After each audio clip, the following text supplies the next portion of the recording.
Everyone, my name is Romulus, and today I will be showing you a replay in one of my favorite tanks of all time, the Amx M4. Now, I spent $97 on this tank, and I would highly encourage you to not do what I did and spend basically $100 on this tank, but instead to wait until it comes out for gold. So hopefully you have some gold left over, and you can buy this tank for cheap. So I'm reading the lineup, and I realize that they have a Kronvon, a Sheridan, a T-22, a T-57, and an IS-4. All of these tanks, aside from the Kronvon, will not be able to fight effectively against me on the bridge, and so I decided to push bridge. So I'm checking to my right to make sure that no one's crossing, and of course I get spotted because this is the biggest tank known to man. That was a lucky shot. I clutched that into him, and I am able to retain a hold down position. So I'm looking down there to see if I can get a shot on the PTA. I'm backing up.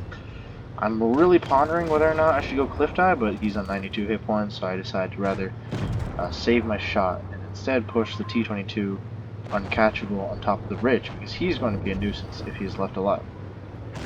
Checking over my right to make sure no one can get shots on my rear as I'm crossing, because this tank is quite a tall vehicle. I'm pushing in, making sure that the ground is clear, so hopefully I can get a shot into here. But no, he turns his tank just at the right time, and we are unable to get a shot off. And unfortunately, the reload is quite long, so I'm unable to get a second shot off. That's the really big downside of this tank, is that you won't get many second shot opportunities in this thing unless you're getting up close, due to its long reload and high alpha. So you want to make sure every shot counts. Gonna put a shot in the Sheridan. Nope. Goes right into the girder. And we were able to put some pressure on these two opponents since they are quite isolated. Take out the Jagdtiger. Making sure that those two on the left, the T-57 Heavy especially, can't clip me out. Put a beautiful shot into Sheridan. I'm wiggling my mouse, I don't know why. And then I noticed that our WT is having trouble with a IS-4, and since the Sheridan is already on top, he can't drop down and nuke me unless he wants to sacrifice all of his hit points. So I prepare to take on the IS-4 for this Waffentrager. I'm going to break his tracks, make sure that he can't move. I was going to actually get between the Waffentrager and IS-4, but then I thought against it. So I'm going to put a shot at him. I'm max rolling for about 600. Waffentrager does a beautiful job taking him out, and now it's time for the Sheridan to go. Sheridan is really just having some bad driving over here. I'm able to ram him, and we're able to secure the kill on the Sheridan before he gets away, because this tank's reload is pretty decent actually, and we're able to secure the kill. So I noticed that the Kronvon hasn't been spotted the entire time, and my suspicions are going to be confirmed correct, as he will be AFK later. And I'm just telling the C-100 right now to please stay alive and just hold on until I can get there, and hopefully I can save the C-100 from getting circled to death by the C-22.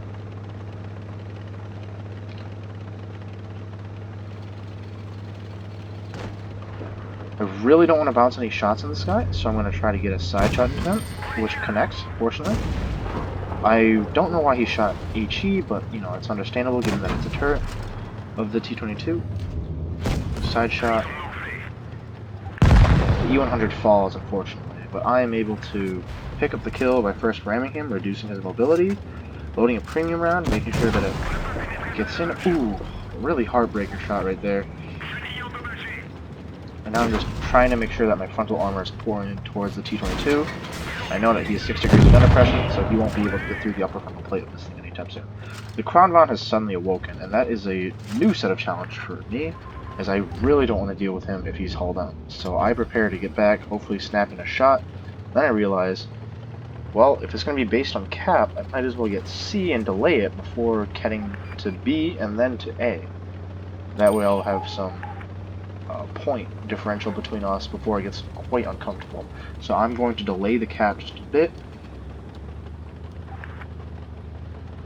and the Kronvon will be coming in here, so hopefully I can be able to take him out. Kronvon shows up. I know he has a lower plate. He's gonna smack a shell into me. Gonna reduce his mobility, because that's what this thing does best, is just getting right up in the face of people and just don't know where that shot went. For a nice shot into his glacis. I'm trying to make sure that he can't really hit me. Nice shot into his upper frontal plate. And at this point, I realize I can't really penetrate the Kronvan's turret armor with AP or APCR if he's angling it, so I'm just going to try to back up. But somehow, someway, I managed to pen the part below the Kronvan's turret. Or was it the hull? I don't remember. Put some extra pressure. Low premium. Right under his gun.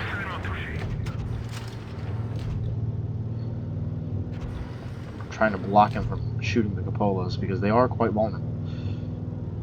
3, 2, 1, and it is over. Another shot into his hull seals the deal for us. GG's. It's a beautiful match. 7,100 damage. Mastery badge, especially in this tank. Such a beautiful vehicle to play, especially given that its frontal armor is pretty much invincible to almost everything.